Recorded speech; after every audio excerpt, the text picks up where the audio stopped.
Question number 33 Andy. A cube whose one side is 8 centimeters is divided into 64 small cubes of equal size. The side of small cube will be. So 8 సెంటీమీటర్లు భుజంగా గల ఒక ఘనాన్ని 64 చిన్న ఒకటే పరిమాణం గల 64 చిన్న ఘనాలుగా విభజించారు. సో ఆ చిన్న ఘనం యొక్క సైడ్ ఎంత? సో చిన్న ఘనం యొక్క భుజం పొడవు ఎంత? సో నాకు ముందు ఘనం అంటే 3 డైమెన్షనల్ ఫిగర్. సో చతురస్రాన్ని 3 డైమెన్షన్లో గీస్తే ఇట్లా ఉంటుంది. మీకు బ్యాక్ సైడ్ 2 ఫేస్లు, కింద ఒక ఫేస్ కనపడదు. యాక్చువల్లీ దీనికి 6 ఫేసెస్ ఉంటాయి. 3 కనపడుతున్నాయి, 3 కనపడలేదు. సో ఇట్లాంటి పెద్ద ఘనాన్ని నేను 64 చిన్న ఘనాల కింద డివైడ్ చేయాలి. అండ్ ప్రతి చిన్న ఘనం యొక్క పరిమాణం సమానంగా ఉండాలి. సో పరిమాణం సమానంగా ఉండాలి అంటే ఏంటి? ఇంతకు అన్నీ సేమ్ సైజులో ఉండాలి. సేమ్ సైజ్ అంటే పొడవు కన్సిడర్ చేయాలా, వెడల్పు కన్సిడర్ చేయాలా, ఎత్తు కన్సిడర్ చేయాలా? అన్నీ సమానంగా ఉండాలి. సో నార్మల్గా 2 డైమెన్షనల్ ఫిగర్లో అయితే సమాన పరిమాణాలు ఉన్న చతురస్రాలు అంటే నేను అక్కడ వైశాల్యం సమానంగా ఉండేటట్టు చూస్తాను. ఇది 3 డైమెన్షనల్ ఫిగర్. సో సమాన పరిమాణం అంటే సమాన ఘన పరిమాణం ఉన్నవి తీసుకోవాలి నేను. 3 డైమెన్షనల్ అయితే ఘన పరిమాణం, 2 డైమెన్షనల్ ఫిగర్స్ స్క్వేర్ కానీ రెక్టాంగిల్ కానీ అయితే ఏరియా వైశాల్యం తీసుకుంటాను. సో ఇక్కడ ముందు ఈ పెద్ద ఘనం యొక్క ఘన పరిమాణం వాల్యూమ్ తీసుకుంటున్నాను. సో ఘన పరిమాణం ఎంత అంటే పొడవు ఇంటూ వెడల్పు ఇంటూ ఎత్తు. దీని పొడవైనా వెడల్పైన ఎత్తైనా 8 ఉంటుంది, ఎందుకంటే ఇది ఘనం, అన్ని సైడ్లు సమానంగా ఉంటాయి. సో ఘన పరిమాణం 8 ఇంటూ 8 ఇంటూ 8. ఇది అట్లానే పెడుతున్నాను, ఇంకా సింప్లిఫై చేయట్లేదు. తర్వాత దీన్ని ఏం చేయాలి? నేను 64 చిన్న ఘనాల కింద డివైడ్ చేయాలి. ఒక చిన్న ఘనం యొక్క ఘన పరిమాణం ఎంత అంటే చిన్న ఘనం యొక్క సైడ్ ఏ అనుకుంటే దీని ఘన పరిమాణం ఏ క్యూబ్ అవుతుంది. సో ఇప్పుడు 64 చిన్న ఘనాల ఘన పరిమాణం ఎంత అంటే 64 చిన్న ఘనాల ఘన పరిమాణం ఒకదానిది ఏ క్యూబ్ అయితే 64 వాటిది 64 ఇంటూ ఏ క్యూబ్. సో ఇప్పుడు ఈ 64 చిన్న ఘనాలు ఎక్కడి నుంచి వచ్చాయి అబ్బా అంటే ఈ పెద్ద ఘనంలో నుంచి వచ్చాయి. సో అంటే దీని యొక్క ఘన పరిమాణం 64 ఇంటి ఘన పరిమాణం కలిపితే ఎంత ఉంటుందో ఈ ఒక్కదాని ఘన పరిమాణమే అంత ఉండాలి, పెద్ద ఘనం యొక్క ఘన పరిమాణం. So 64 A cube is equal to ఈ పెద్ద ఘనం యొక్క ఘన పరిమాణం 8 ఇంటూ 8 ఇంటూ 8. సో ఇప్పుడు 64 8 ఇంటూ 8 64. సో ఒక 64 ఈ 2 8లు క్యాన్సిల్ అవుతాయి. ఏ క్యూబ్ అంటే ఇంక 8 ఒక్కటే మిగులుతుంది. ఏ క్యూబ్ 8 అంటే ఏ వాల్యూ ఎంత? 2. సో ఈ చిన్న ఘనం యొక్క భుజం పొడవు 2 సెంటీమీటర్లు. Next, if the ratio of angles of a triangle is 2:3:5, then find the ratio of greatest angle to smallest angle. ఒక త్రిభుజంలో కోణాల యొక్క రేషియో 2:3:5లో ఉంటే అదే త్రిభుజంలో అన్నిటికంటే పెద్ద కోణము అన్నిటికంటే చిన్న కోణము విలువ ఎంత? సో నాకు యాంగిల్స్ 2:3:5 రేషియోలో ఉన్నాయి. అంటే ఒకటి 2x ఉంటే ఇంకోటి 3x ఉండాలి, ఇంకోటి 5x ఉండాలి. త్రిభుజంలో నాకు తెలిసింది 3 కోణాల మొత్తం ఎప్పుడు 180 డిగ్రీలు అవ్వాలి. సో 3 కలిపేస్తే కోణాల మొత్తం 180. 10x వాల్యూ 180 అంటే x వాల్యూ 18. సో ఇప్పుడు అన్నింటిలోకి పెద్ద కోణం గ్రేటెస్ట్ యాంగిల్ కావాలి. పెద్ద కోణం ఆటోమేటికలీ 5x అవుతుంది. సో x వాల్యూ అంతా 18. సో 5 ఇంటూ 18 అని రాశాను. చిన్న కోణం 2x. So 2 into x value 18. So 2 into 18. 18 cancel ఎంత వస్తుంది? 5:2. అసలు చూడంగానే ఆన్సర్ చెప్పేయచ్చు ఇందులో, ఎందుకంటే డైరెక్ట్లీ ఇక్కడ చూడండి 2x ఒకటి, 3x ఒకటి, 5x ఒకటి ఉన్నాయి. సో దీంట్లో అన్నిటికంటే పెద్దది 5x, అన్నిటికంటే చిన్నది 2x. సో నాకు కావాల్సింది 5x:2x. x రెండిట్లోనూ ఉంది కాబట్టి x రెండిట్లోనూ క్యాన్సిల్ అయితే మిగిలేది 5:2. So 5:2 is my answer. ఒక త్రిభుజంలో 3 కోణాలు 4:5:6 నిష్పత్తిలో ఉంటే అతి చిన్న కోణం విలువ ఎంత? సో 3 యాంగిల్స్ ఏబిసి అనుకుంటే 4, 5, 6 నిష్పత్తిలో ఉన్నాయి. అంటే ఒకటి 4x అయితే ఇంకోటి 5x అయితే ఇంకొకటి 6x కావాలి. సో త్రిభుజంలో 3 కోణాల మొత్తం 180 డిగ్రీలు. 4x + 5x + 6x 180 డిగ్రీలు. 4 + 5 9, 9 + 6 15. So 15x equal to 180, X ఇటు పెట్టి 15 ఇటు తీసుకొచ్చాను, 180/15. సో 180/15 అంటే 12. సో ఎక్స్ విలువ ఎంత? 12 డిగ్రీలు. వీటన్నిటిలోకి చిన్న కోణం ఏది ఉంది? 4. సో 4x వాల్యూ ఎంత? 4 × 12 48 డిగ్రీలు. సో అతి చిన్న కోణం విలువ 48 డిగ్రీలు. క్వశ్చన్ నెంబర్ 32 అండి.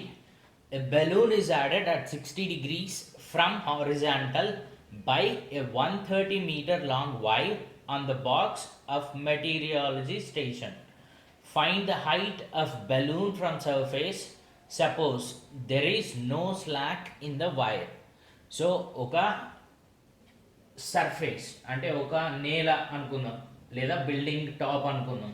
So meteorology station building top పైన ఏం చేశారంటే ఒక పాయింట్ దగ్గర నుంచి తాడు కట్టేసి బెలూన్ ఎగరేశాడు. సో ఈ తాడు పొడవు ఎంత అంటే 130 మీటర్లు ఉంది. అండ్ తాడులో ఎక్కడ మధ్యలో ముళ్ళు కానీ మడతలు కానీ ఏం లేవని ఇచ్చారు. సో అట్లా ఒక ప్లేస్ హారిజాంటల్గా ఉన్న ఒక ప్లేస్ నుంచి ఒక పాయింట్ దగ్గర 130 మీటర్ల పొడవు ఉన్న దారంతో ఒక బెలూన్ని కడితే ఆ మధ్యలో దారం ఎక్కడ ముడిపడకుండా స్ట్రైట్గా ఉంటే ఆ బెలూన్ ఆ గ్రౌండ్ నుంచి ఎంత ఎత్తులో ఉంది, బిల్డింగ్ టాప్ నుంచి ఎంత ఎత్తులో ఉంది అంటున్నారు. సో ఇప్పుడు ఇదే నేను డయాగ్రామ్లో గీసాను చూడండి, ఇది బిల్డింగ్ టాప్ అనుకుంటున్నాను. అండ్ ఇక్కడ నుంచి బెలూన్ కట్టారు 130 మీటర్స్ దారంతో బెలూన్ ఇక్కడ ఉంది. నేను అనుకోవాల్సింది ఏంటంటే ఈ బిల్డింగ్ టాప్ నుంచి బెలూన్ ఎంత ఎత్తులో ఉంది, దాన్ని నేను హెచ్ అనుకుంటున్నాను. సో ఎప్పుడైనా ఒక ప్లెయిన్ సర్ఫేస్ నుంచి దేనికైనా ఎత్తు కనుక్కోండి అంటే ఖచ్చితంగా మీరు స్ట్రైట్ లైన్ ఎత్తు కనుక్కోవాలి. ఇది కనుక్కుంటే ఎత్తా అంటే కాదు, ఖచ్చితంగా ఇట్లా స్ట్రైట్ లైన్ ఉండాలి. ఈ లైన్ ఈ సర్ఫేస్కి ఖచ్చితంగా లంబ కోణంలో ఉండాలి, అప్పుడే దీన్ని ఎత్తు అంటారు. ఎత్తు అంటే ఏంటి? త్రిభుజం యొక్క ఒక శీర్షం నుండి ఎదుటి భుజానికి గీసిన లంబరేఖనే ఎత్తు అంటారు. సో త్రిభుజం యొక్క ఈ శీర్షం నుండి ఎదుటి భుజానికి గీసిన లంబరేఖనే ఎత్తు అని అంటారు. సో ఎత్తు అంటే ఇది తీసుకోవాలి నేను అప్పుడు. ఇప్పుడు నాకు ఇక్కడ లంబకోణ త్రిభుజం ఏర్పడింది. లంబకోణ త్రిభుజంలో ఇది తీటా అనుకుంటే తీటాకి ఎదురుగా ఉన్నది ఎదుటి భుజం అండ్ 90 డిగ్రీలకు ఎదురుగా ఉన్నది కర్ణం. నా దగ్గర ఎదుటి భుజం కర్ణం రెండు ఉన్నాయి. సో నాకు సైన్ తీటా ఫార్ములా తెలుసు. సైన్ తీటా అంటే ఎదుటి భుజం డివైడెడ్ బై కర్ణం. సో అందుకే నేను సైన్ తీటా ఫార్ములా వాడుతున్నాను. సైన్ 60 ఈజ్ ఈక్వల్ టు ఎదుటి భుజం డివైడెడ్ బై కర్ణం, హెచ్ డివైడెడ్ బై 130. సైన్ 60 అంటే √3/2, h/130. హెచ్ ఇక్కడే పెట్టి 130 ఇటు తీసుకెళ్తే 130 × √3/2, 2తో క్యాన్సిల్ అవుతుంది. 265 130, 65 √3 అంటే 1.732 అప్రాక్సిమేట్లీ. √2 అంటే 1.414 అప్రాక్సిమేట్లీ. సో ఇక్కడ √3 అంటే 1.732 తీసుకున్న, 65తో మల్టిప్లై చేశాను. సో మల్టిప్లై చేస్తే నాకు 112.58 మీటర్స్ వచ్చింది. సో ఎత్తు ఎంత అంటే 112.58 metres. Question number 55. a² + b² యొక్క విలువ 60 అయితే a + b² + a - b² యొక్క విలువ ఎంత? సో ఇది నాకు చిన్నప్పటి నుంచి చదువుకున్న ఫార్ములాలే. a + b² అంటే a² + b² + 2ab, a - b² అంటే a² + b² - 2ab. సో ఈ రెండింటిని యాడ్ చేయాలి. నేను యాడ్ చేస్తే +2ab - 2ab క్యాన్సిల్, ఇంకా మిగిలింది a² + b² + a² + b² అంటే నేను 2 టైమ్స్ ఆఫ్ a² + b² అని రాయొచ్చు. a² + b² విలువ 60. సో ఇక్కడ 60 పెడితే 2 × 60 120. యాక్చువల్లీ ఎక్స్ప్లెయిన్ చేయడానికే నాకు 30 సెకండ్స్ కూడా పట్టట్లేదు ఈ ప్రాబ్లం. మీరు ఎగ్జామ్లో వస్తే కనుక 10-15 సెకండ్స్లో చేసేయాలి ఈ ప్రాబ్లం, అంతకంటే ఎక్కువ తీసుకోవద్దు. Entire arithmetic and pure maths కలిపేసినా కూడా మీరు 35-40 క్వశ్చన్స్ ఉంటే ఈచ్ క్వశ్చన్కి ½ మినిట్ కంటే ఎక్కువ స్పెండ్ చేయొద్దు. సో దట్ మీకు మిగిలిన సెక్షన్స్లో మిగిలిన క్వశ్చన్స్ పైన ఎక్కువ టైం స్పెండ్ చేయడానికి ఛాన్స్ దొరుకుతుంది, ఎక్కువ క్వశ్చన్స్ అటెంప్ట్ చేయడానికి ఛాన్స్ దొరుకుతుంది. అండ్ ఖచ్చితంగా వీటిలో 100% అక్యూరసీ తెచ్చుకోవచ్చు, అంటే ఫుల్ మార్క్స్ తెచ్చుకునే ఛాన్స్ ఉంది. సో ఎక్కువ ప్రాక్టీస్ చేయండి. ఎక్కువ ప్రాక్టీస్ చేసే కొద్దీ మీకు సాల్వ్ చేయడానికి బట్టే టైం తగ్గుతూ వస్తుంది. సో ఎగ్జామ్లో ఈజీ అవుతుంది.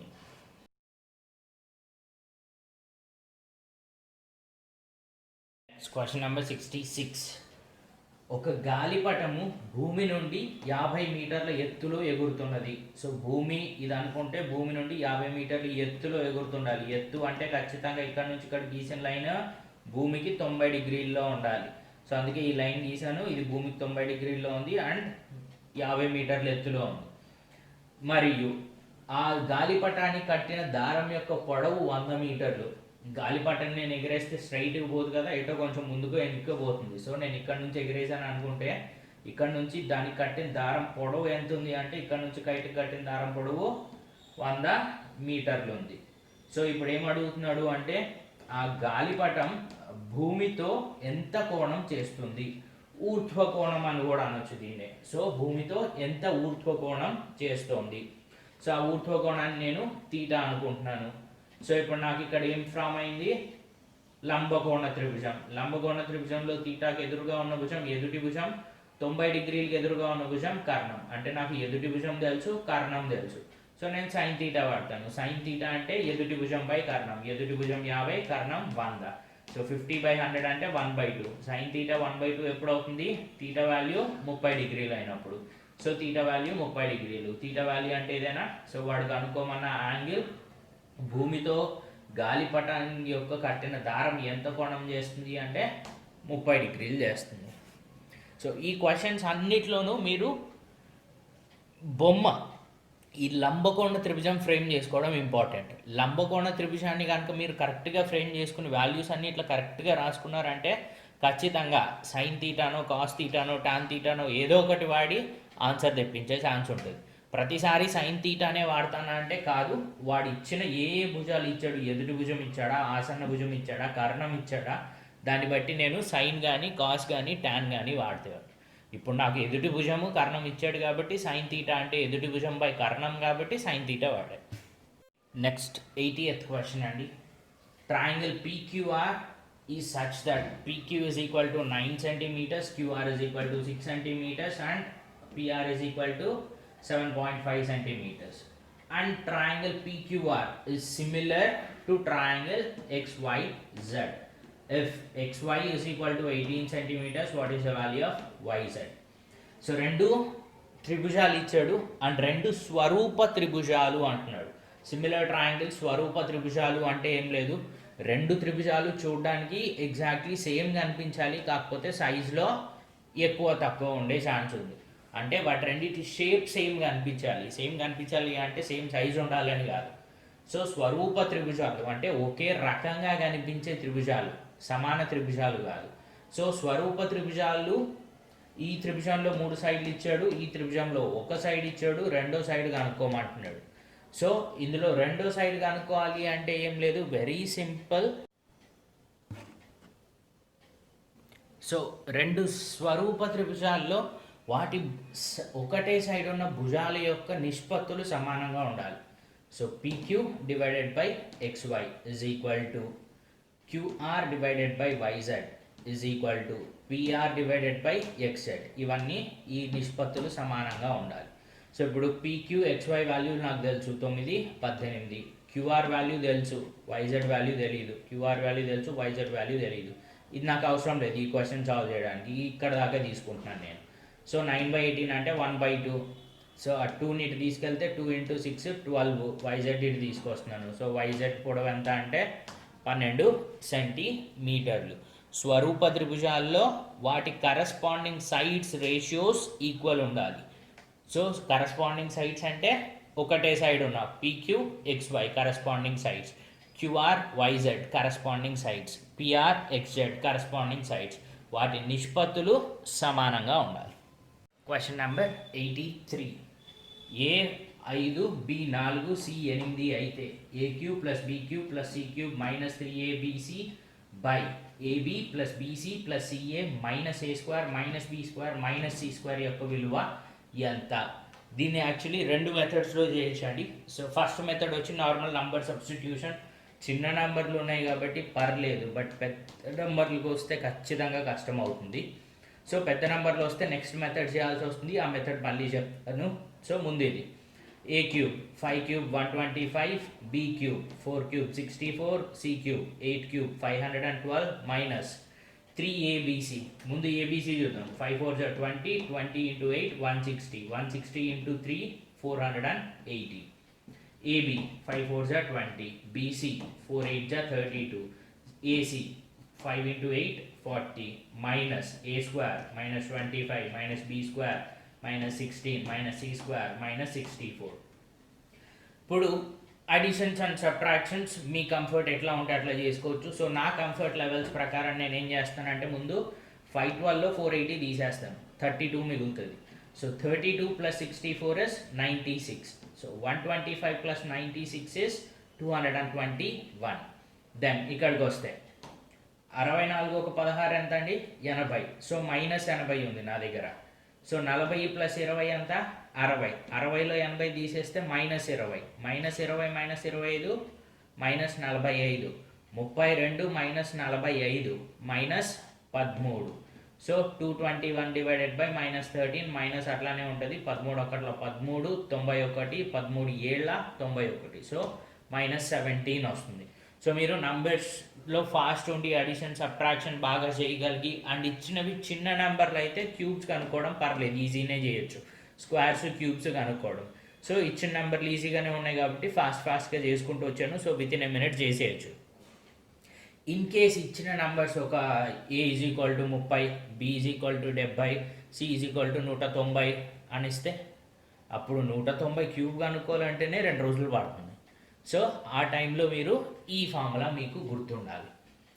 ఏ cube plus B cube plus C cube minus 3abcని ఎట్లా రాయొచ్చు అంటే is equal to A plus B plus C into A square plus B square plus C square minus AB minus BC minus CA. So ఈ formula గుర్తుంటే 2 సెకండ్స్లో అయిపోతుంది. So ఇప్పుడు చూడండి, A plus B plus C ఇక్కడే పెట్టాను, ఈ మిగిలిన అంతా కిందికి తీసుకొచ్చాను. సో ఇది డివైడెడ్ బై ఇది. బట్ నా క్వశ్చన్స్లో A plus AB plus BC plus CA minus A square minus B square minus C square ఉంది. బట్ నాకు ఇక్కడ రివర్స్లో ఉంది. సో ఒక మైనస్ కామన్ తీస్తాను. మైనస్ కామన్ తీసేస్తే ఏమవుతుందంటే minus A square minus B square minus C square plus AB plus BC plus CA. So minus common తీసిన తర్వాత ఆ మైనస్ నేను ఇటు తీసుకెళ్ళాను. సో ఈ మైనస్ కామన్ తీస్తే ఇది వచ్చింది, ఆ మైనస్ని ఇటు తీసుకెళ్తే ఇక్కడ మైనస్ వస్తుంది. So minus of A plus B plus C. So వాడు అడిగింది ఇదే, వాడు అడిగింది ఈ ఆన్సర్ రావాలి అంటే minus of A plus B plus C కనుక్కుంటే సరిపోతుంది. So A plus B plus C అంతా 5 ప్లస్ 4 9, 9 ఒక 8 17. సో మైనస్ పెట్టాలి కాబట్టి మైనస్ 17. సో ఇట్లా ఇంకా వేరే వేరే ఫార్ములాస్ ఉన్నాయి. A cube plus B cube plus C cube minus 3abcకే ఇంకా కొన్ని ఫార్ములాస్ ఉన్నాయి. సో ప్లీజ్ ఆ ఫార్ములాస్ కూడా నేర్చుకోండి. సో దట్ ఫైనల్ ఎగ్జామ్లో ఇది సింపుల్ క్వశ్చన్ యాక్చువల్లీ. సో నంబర్స్తో అయినా చేసి ఉండొచ్చు. In case same question bigger numbers తోటి ఇస్తే వితౌట్ ఫార్ములా సాల్వ్ చేయడం పాసిబుల్ కాదు. ఐ మీన్ టైం లిమిట్లో సాల్వ్ చేయడం పాసిబుల్ కాదు. సో ఇది వన్ ఆఫ్ ద గుర్తుపెట్టుకోవాల్సిన formulas. Next question, A cube plus B cube plus C cube minus 3abc is equal to 0 అయితే A square by BC plus B square by AC minus 3 యొక్క విలువ ఎంత?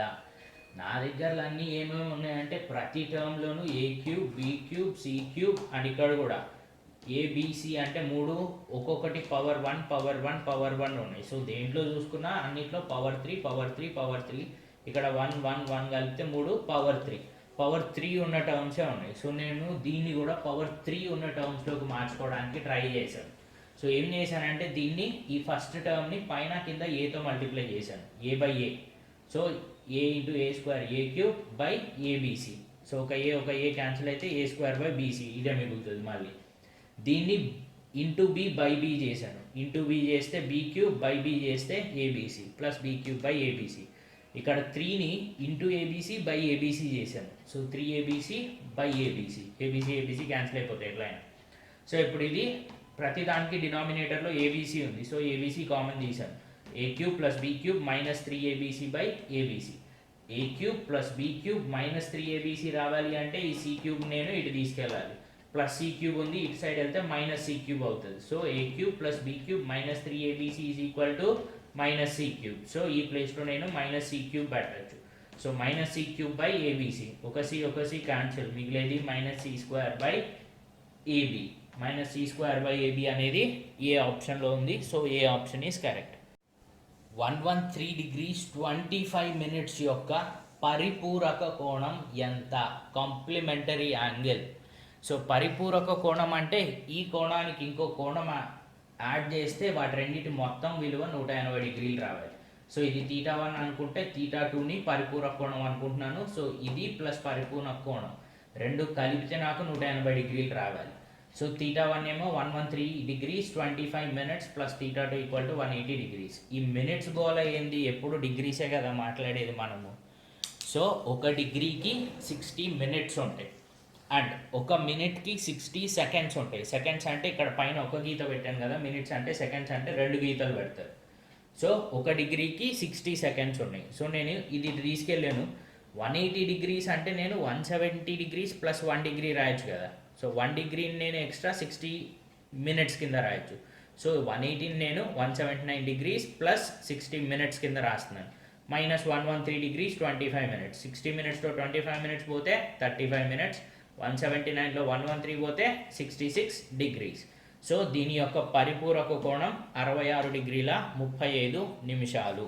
Next tan A plus cot A is equal to 2 అయితే tan 3A plus cot 3A విలువ ఎంత?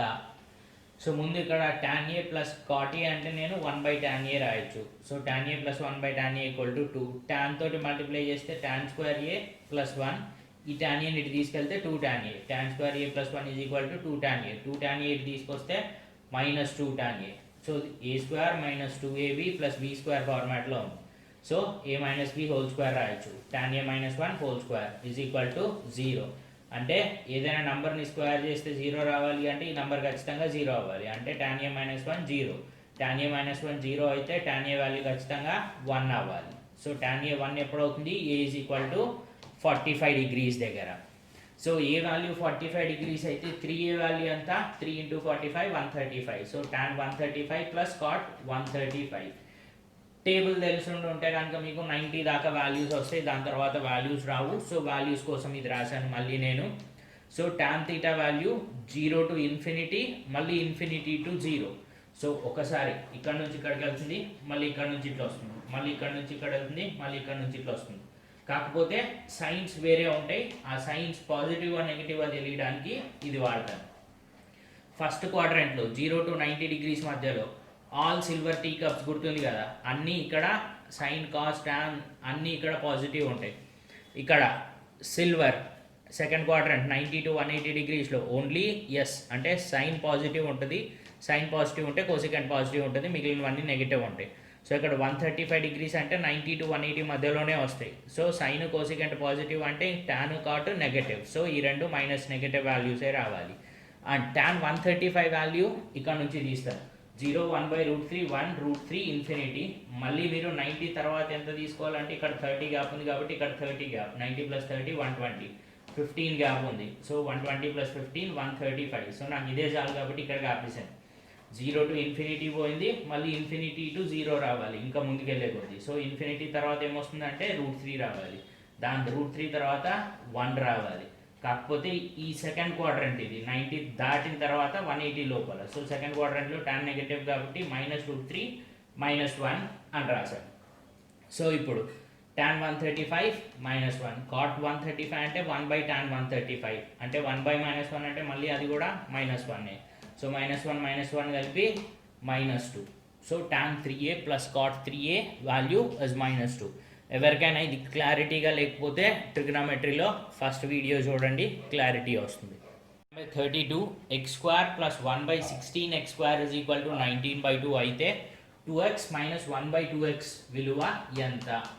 So నాకు ఇక్కడ x whole square plus 1/4x whole square అని రాసుకోవచ్చు నేను దీన్ని. సో అంటే దీన్ని నేను స్క్వేర్ ఫార్మాట్లోకి కన్వర్ట్ చేశాను. సో అంటే నాకు x + 1/4x కానీ x - 1/4x కానీ కనుక్కోవచ్చు.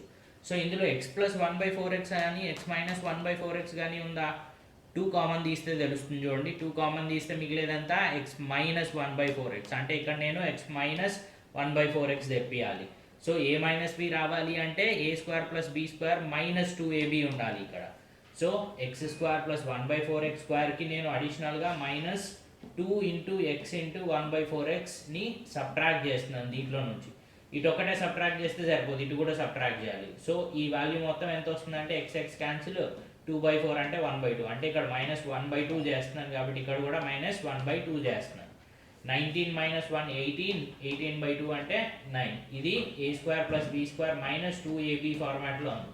So a minus b whole square రాసుకోవచ్చు. So x minus 1/4x whole square is equal to 9 అంటే x minus 1/4x is equal to 3.